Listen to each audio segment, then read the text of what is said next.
नमस्कार। आज के आमरा शुनबो श्री श्री शारदा मायेर अमृत कथा। मायेर कथा शुनबो श्री श्री मायेर गृही भक्त श्रीमती शैलबाला मान्ना स्मृतिते। 35 बछर आगे आमी जेबार प्रथम श्री श्री मायेर दर्शन पाई तखन आमार बयस मात्र 14 बछर। सबे बिये हयेछे। श्री श्री मायेर निकट थेके दीक्षा पाबो आशा करेछिलाम, किन्तु सेबार मा देनনি, বলেছিলেন পরে হবে। তারপর সত্যিই সেই শুভ দিন উপস্থিত হলো। মা আমার অভিভাবকদের লিখেছিলেন, এবার বৌমাকে নিয়ে এসো, দীক্ষা হবে। তদনুযায়ী যথাসময়ে কলকাতায় এসে দীক্ষা নিয়ে ফিরে গিয়েছিলাম। পরে একবার মাকে কলকাতায় দর্শন করতে এসে হৃদয়ের আবেগে বলেছিলাম, মা, এ হতভাগিনীকে কি দয়া হবে না মা? হতভাগিনী শব্দটি শুনে মা মনে কষ্ট পেলেন। মা বললেন, আচ্ছা বলো দেখিনি, তোমার বাপের বাড়িতে তো অনেকেই আছেন, শ্বশুর বাড়িতেও কত লোক রয়েছেন, কিন্তু তাদের কয়জন ঠাকুরের পদাশ্রয়ে আসতে পেরেছেন? তোমার কত অল্প বয়সে ঠাকুরের চরণে মতি হয়েছে। পূর্বজন্মের স্বীকৃতি না থাকলে কি এমন হতে পারত? হতভাগিনী মুখে এনো না মা, বলো যে আমি ধন্য, আমি লক্ষ্মী। সেই জন্যই ঠাকুর এত অল্প বয়সে কৃপা করেছেন। ঠাকুরকে চিন্তা করবে আর নিজেকে কখনো ওরকম ভাববে না। আর একবার মায়ের কাছে আসি খুব শোকাগ্রস্ত হয়ে। সেবার আমার প্রথম খোকাটি মারা যায়। মা সব শুনে খুব দুঃখিত হলেন। সান্ত্বনা দিয়ে বললেন, দুঃখ করো না বৌমা, ও একজন ভক্ত তোমার পেটে এসেছিল, বেশি দিন তো পৃথিবীতে ওর থাকার কথা নয়, তাই চলে গেল। আর একবার কলকাতায় মায়ের কাছে এসেছি, আবেগ ভরে মায়ের শ্রী পাদপদ্ম সেবা করছি। গোলাপ মা একটু পরে সেখানে এসেছেন।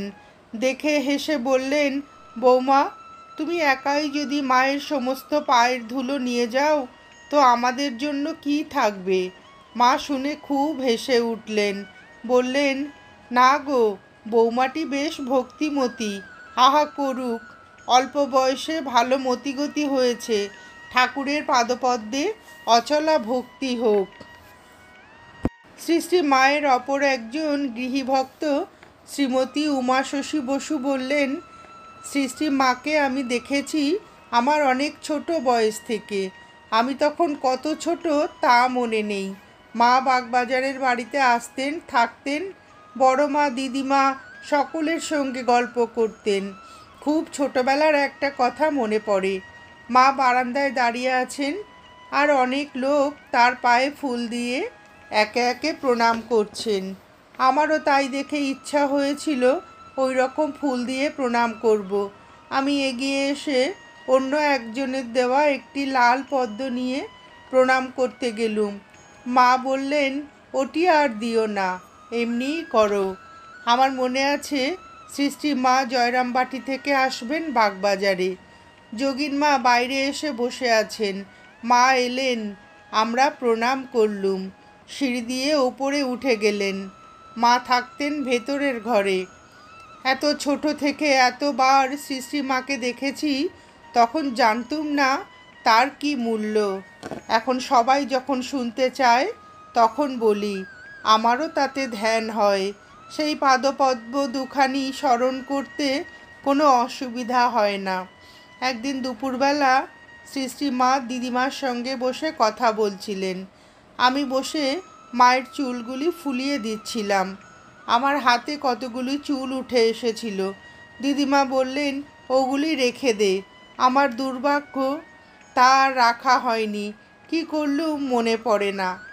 আমার দীক্ষা হয় আমার বিয়ের পর, প্রায় 15-16 বছর বয়সে। আমার বাবা আমার শ্বশুরবাড়ি থেকে নিয়ে এসেছিলেন। আমার দীক্ষা হয় এই মায়ের বাড়িতে, মায়ের ওই ঘরটিতে। সেদিন 4 জনের দীক্ষা হয়েছিল। আমরা গঙ্গায় চান করে মায়ের বাড়ি গেলুম। আমার দিদিমা আমাদের নিয়ে গিয়েছিলেন। শ্রী শ্রী মা একজন একজন করে ডেকে দীক্ষা দিয়েছিলেন, নিজেই ফুল দিলেন। জল দিলেন। দীক্ষা দিয়ে নিজেই নিজে শ্রীচরণ দুটি পুজো করালেন। কে আগে কে পরে নিয়েছি তা এখন আর মনে নেই। তার কৃপায় সেই চরণ দুটি এখনও চোখ বন্ধ করে দেখতে পাই, কোনো অসুবিধা হয় না। আমার এক মাসি তখন ছোট, সে এসে মায়ের দরজার সামনে চৌকাঠে মাথা রেখে কাঁদতে কাঁদতে মাকে বলল, মা, ওদের তুমি দীক্ষা দিলে আর আমাকে কেন দেবে না? সে ছোট ছিল বলে মা তখন তাকে দেবেন না বলেছিলেন। কান্না দেখে নিজেই এসে তাকে কোলে তুলে নিয়ে ঘরে গেলেন। বললেন, কেন দেব না রে? এখন ভাবি ও মার কাছে নিজে কেঁদে চাইল, আর আমি তো নিজে ইচ্ছা করে ওরকম কিছুই চাইনি। অমৃত সাগরে আমার দিদিমা ঠেলে ফেলে দিয়েছেন। ওই মাসিরও সেদিন দীক্ষা হয়। আর মনে পড়ে শ্রী মাকে দেখতে গেছি বড় মা ও দিদিমার সঙ্গে। তখন উদ্বোধনের বাড়ি হয়নি, বাগবাজারে অন্য একটি বাড়িতে মা ছিলেন। মায়ের কাছে লক্ষ্মী দিদি ছিলেন, যোগেন মা, গোলাপ মা সবাই ছিলেন। সেদিন লক্ষ্মী দিদি একটি বাক্স থেকে পেশোয়াজ ইত্যাদি সাজ পোশাক বের করে সেগুলি পরে আমাদের নেচে গান শুনিয়েছিলেন। তিনি পরম ভক্তিমতী ছিলেন। তার গান পরে আর একবারও শুনেছিলাম বাগবাজারেই। আমার বোন উষার স্বামী মারা যাওয়ার পরে আমি বাগবাজারে এসেছিলুম কিছুদিন। লক্ষ্মী দিদির গানের দুটি লাইন আমার এখনও স্পষ্ট মনে আছে। শ্রী মাকে কতবার দেখেছি, কিন্তু কথা বলতে পারিনি, শুধু চেয়ে দেখতুম। একবার মাত্র কথা বলেছিলুম সেই উদ্বোধনের বাড়িতে। কি জানি কেন মা ওই উদ্বোধনের দোতলায় তার ঘরে পা দুখানি ছড়িয়ে বসেছিলেন। আমরা আর কি মার সেবা করতে পেরেছি। উনি তো নিজেই উঠতেন, শিকে থেকে মিষ্টি পেড়ে দিতেন, জল গড়িয়ে দিতেন, পান দিতেন, আবার কখনো গাল টিপে আদর করে বলতেন, মুখখানি শুকিয়ে গেছে। সব সময় এমনিই তো হতো, মাকে সেবা করার সুযোগই পাইনি। সেদিন কি ভাগ্যি বললুম, না মা, আপনি উঠবেন না, আপনি বসুন, একটু আপনাকে দেখি। মনে পড়ছে মায়ের শ্রীচরণে হাত বুলিয়েছিলাম। ভক্তি ছিল না আমার, কিন্তু কিছু ভক্তি করে সেই পাদপদ্ম পাইনি, তার অহেতুকী কৃপাই ছিল। শ্রী মায়ের অপর এক গৃহীভক্ত শ্রীমতী উষারানী বসু বললেন, শ্রী মায়ের মুখ ভারী আমি কখনো দেখিনি। সেই একদিন দেখেছিলাম, কি একটা পার্বণ ছিল। শ্রী মা ও নলিনী গঙ্গা স্নান করতে গিয়েছিলেন। নলিনীর কাছে গঙ্গা জলের ঘড়া ছিল। স্নান করে দুজনে যখন ফিরছেন, নলিনী বললে, ও পিসিমা, নোংরা মারিয়ে ফেলেছি। মা বললেন, তাতে আর কি হয়েছে, মাথায় গঙ্গা আছে, ওই তো কল রয়েছে, পা ধুয়ে ফেল। নলিনী কিছু না বলে সোজা বাড়ি এসে একেবারে কলতলায় গিয়ে আবার স্নান করে গঙ্গা জলের ঘড়া ধুয়ে ভিজে কাপড়ে শ্রী মায়ের সামনে আসতে মা বললেন, এ কি, মাথায় গঙ্গা, আবার স্নান করলি? আমরা বাড়ি থেকে সকালে গাড়ি করে পার্বণ বলে গঙ্গা স্নান করে শ্রী মায়ের সঙ্গে দেখা করতে এসেছি। ঠিক সেই সময় নলিনীও এসেছে স্নান করে, আর শ্রী মা বকছেন। সেই একদিন মায়ের রাগের মুখ দেখেছিলাম, আর বুঝেছিলাম শ্রী মা শুচিবাই পছন্দ করতেন না। ঠিক মনে নেই, বোধহয় 1308 সাল হবে। আমরা মামার বাড়িতে, নিচে কলতলায় আমার মা স্নান করিয়ে দিয়ে গামছা হাতে দিয়ে আমাকে বললেন, ওপরে যা, দিদিমার কাছে গা মুছিয়ে দেবেন।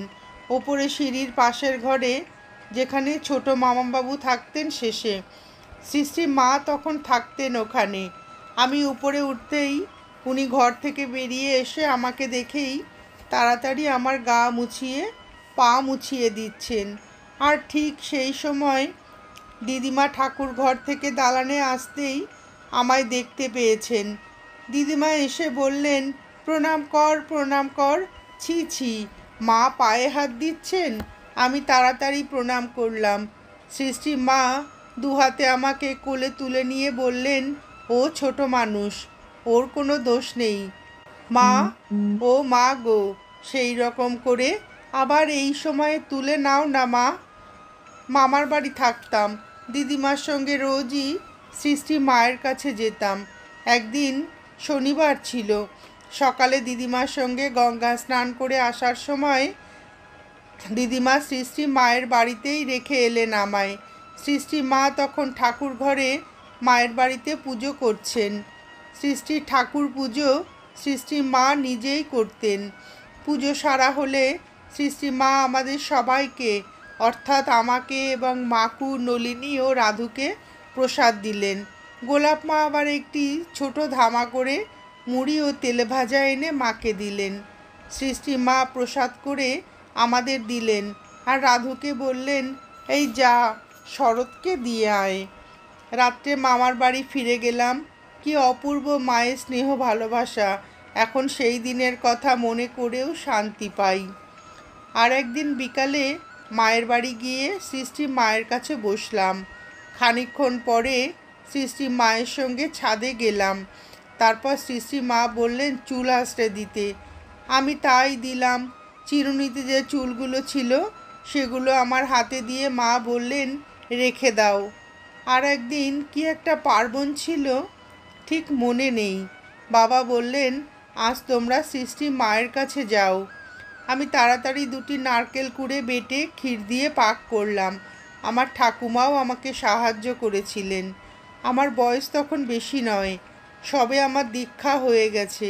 সেই নারকেলের বরফি করে নিয়ে গেলাম সৃষ্টি মায়ের বাড়ি। সিঁড়ি দিয়ে উঠবার সময় গোলাপ মায়ের সঙ্গে দেখা। উনি বললেন কি এনেছিস দেখি দে।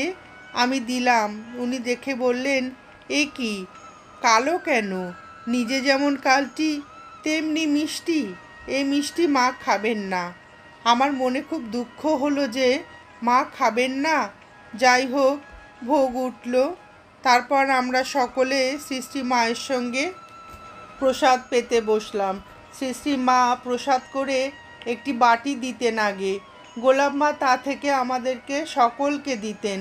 তারপর চন্দরকে দিতেন নিচে সাধুদের দেবার জন্য। সৃষ্টি মা ওই নারকেলের মিষ্টি একটু খেয়ে বলছেন, হ্যাঁ গোলাপ, এই মিষ্টি কেউ দিয়েছে? গোলাপ মা আমায় দেখিয়ে বললেন, হ্যাঁ, ওই যে কালটি আমি সৃষ্টি মায়ের সামনে বসেছি খেতে, ও করে এনেছে। আমার চোখে জল এসে গেছে মিষ্টিটা ভালো হয়নি বলে। আমায় কালো বলার জন্য নয়। সৃষ্টি মা গোলাপ মাকে ওই মিষ্টি দিয়ে বললেন একটু খেয়ে দেখ, কি সুন্দর হয়েছে খেতে। একটু কালো হলেও খেতে খুব ভালো হয়েছে। সৃষ্টি মা তখন সৃষ্টি ঠাকুরের তিলকুট খাওয়ানোর ঘটনা বললেন।